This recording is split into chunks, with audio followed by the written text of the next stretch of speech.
அனைவருக்கும் வணக்கம். இந்த வீடியோவில் நம்ம என்ன பார்க்க போறோம்னு பார்த்தீங்கன்னா, ஆன்மீக செம்மல் ஐயா விவேகானந்தர் அவர்கள் கூறிய பொன்மொழிகளை பத்தி இந்த வீடியோவில் பார்க்கலாம். வாங்க வீடியோக்குள்ள போகலாம்.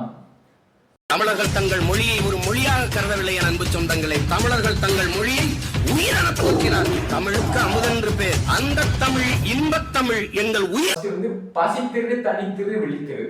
அது என்ன பசித்திரு தனித்திரு விழித்திரு? பசித்திரு ஒவ்வொன்றா பார்க்கலாம். பசித்திரு அப்படின்னா உணவு பசி இல்ல, அறிவு பசி. எப்பொழுதுமே ஒண்ணு படிச்சிட்டோம் அப்படின்னா அது படிச்சிட்டோம் போதுன்னு சொல்லி நமக்கு தேவைப்படுது. இன்னும் படிக்கணும் அப்படி தோடிட்டே இருக்குல்ல, அதுதான் பசித்திரு. அறிவு பசியோடு இருக்கு. கட்டுறது கைமண் அளவு கல்லாதது உலக அளவு. அறிவு பசியோட என்னைக்கும் இருக்கணும். அடுத்து தனித்திரு. தனித்திரு அப்படின்னா என்ன? 10 பேர் இருக்கிற கூட்டத்திலயும் தனியா தெரியணும். ஒரு அணியா இருக்கும்போது நீ மட்டும் தனியா தெரியணும். அதுதான் தனித்திரு.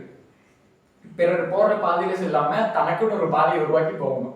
அதாவது சொல்ல போனா ஃபிடல் காஸ்ட்ரோ சொல்லுவார். என்ன சொல்லுவார் அப்படின்னா, நீ போற பாதையில எந்த இடையூறுமே இல்லையா, அது வேற யாரோ போன பாதை, நீ அந்த பாதையை விட்டு வெளியே வந்து உனக்குன்னு ஒரு பாதையை உருவாக்கு. தடம் பார்த்து நடப்பவன் மனிதன், தடம் பதித்து நடப்பவன் மாமனிதன். அதுதான் உங்களுக்குன்னு ஒரு பாதையை உருவாக்கி போகும்பொழுதுதான் உங்களுக்கான அனுபவமும், உங்களுக்கான அந்த ஆற்றலும், உங்களுக்கான சக்தியும், உங்களுக்கான பரிசும் அங்க காத்திருக்கும். இன்னொருத்தர் போட்ட பாதையில நீங்க என்னைக்கும் பயணிச்சிடாதீங்க. உங்களுக்கான ஒரு பாதையை போட்டு போயிருங்க. அதுதான் தனித்திரு. விழித்திரு அப்படின்னா உங்களுக்கே புரியும். விழித்திரு அப்படின்னா ஒரு விழிப்புணர்வோட இருக்கணும். இப்ப உதாரணத்துக்கு சொல்ல போனா, ஒரு சாதிக்கக்கூடிய இளைஞன், ஒரு சாதிக்க துடிக்கும் இளைஞன், அவனுக்கு வந்து சாதிக்கலாங்கிற ஒரு எண்ணத்தோட, ஏதாவது ஒன்று அச்சீவ் பண்ணணுங்கிற ஒரு எண்ணத்தோடு இருக்கான்னு டக்குன்னு ஒரு போதைப் பொருள் வந்து அவன் கண்ணில் படுது, அதை போடுறான், அதோட அவன் லைஃப் முடிச்சிடும்.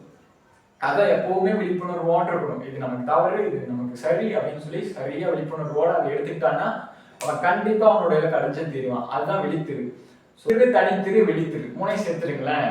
என்ன வரும்னு பாத்தீங்கன்னா, பசித்திருக்கு வரப்பா, தனித்திருக்கு வரத்தா, விழித்திருக்கு வரவி, கூட்டுங்க பதவி தானா ஒரு. அவ்வளவுதான். தேங்க்ஸ் ஃபார் வாட்சிங். இந்த வீடியோ பிடிச்சிருந்தா மறக்காம லைக் பண்ணுங்க, ஷேர் பண்ணுங்க, சப்ஸ்கிரைப் பண்ணுங்க. Okay, thank you guys.